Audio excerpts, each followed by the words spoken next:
आज मॉर्निंग में हमारे पास रोजिया की रिक्वेस्ट आई है स्लॉट्स की, और वो 30 दिसंबर से उन्होंने अपनी फ़र्स्ट फ़्लाइट को अनाउंस किया। अभी उन्होंने 9 फ़्लाइट्स की रिक्वेस्ट भेजी है। इसके पहले हम स्कैट और एयर अस्ताना के स्लॉट्स को अप्रूव कर चुके हैं। ये 3rd चार्टर की रिक्वेस्ट है इस सीज़न के लिए, जो 30 दिसंबर से है। अभी उनकी रिक्वेस्ट सिर्फ 9 स्लॉट्स के लिए आई है। May be depending upon the situation वो उसको और बढ़ा सकते हैं। वीक में 2 दिन इनका ऑपरेशन रहेगा, थर्सडे और सैटरडे। तो लेट्स सी, चीज़ें बेहतर हो रही हैं।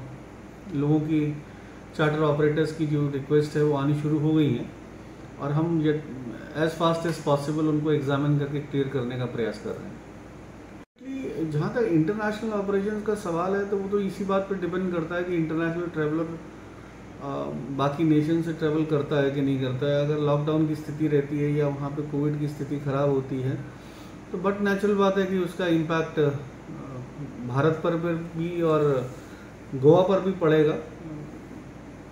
और इसीलिए मेरा शुरू से ये मानना रहा है कि जब भी एक चार्टर ऑपरेशन स्टार्ट होंगे, ये इस बात पर मुख्य रूप से निर्भर करेगा, इस पर डिपेंड करेगा कि वहाँ के नेशंस की कंडीशन क्या है और गवर्नमेंट ऑफ इंडिया के ऑन दैट डे प्रोटोकॉल्स क्या हैं। तो वहाँ की अगर स्थिति खराब होती है और गवर्नमेंट ऑफ इंडिया के प्रोटोकॉल चेंज होते हैं, तो उसके मद्देनज़र ही जो भी फ्लाइट ऑपरेशन होगा वो ऑपरेट करेगा। ये बड़ा सिंपल सा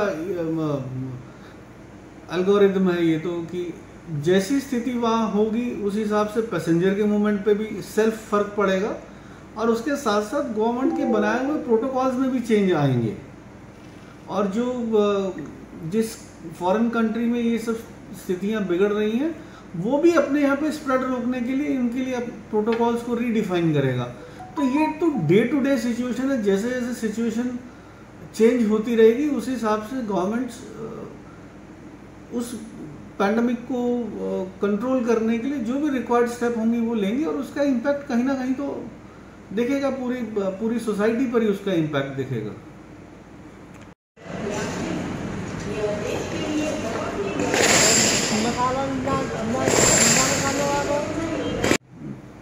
91 डिपार्चर्स हैंडल किए हैं। फ्लाइट से 91 डिपार्चर्स, यानी कि 182 ऑपरेशन प्लस उसके साथ साथ नॉन शेड्यूल ऑपरेशंस भी थे, और 27,000 से ऊपर फुटफॉल था हमारे यहाँ पे। तो वो was a very very busy day. और अभी तक आई थिंक प्री कोविड में भी शायद इस फिगर को हमने 1 या 2 बार ही टच किया होगा, जिसको हमने टच किया है।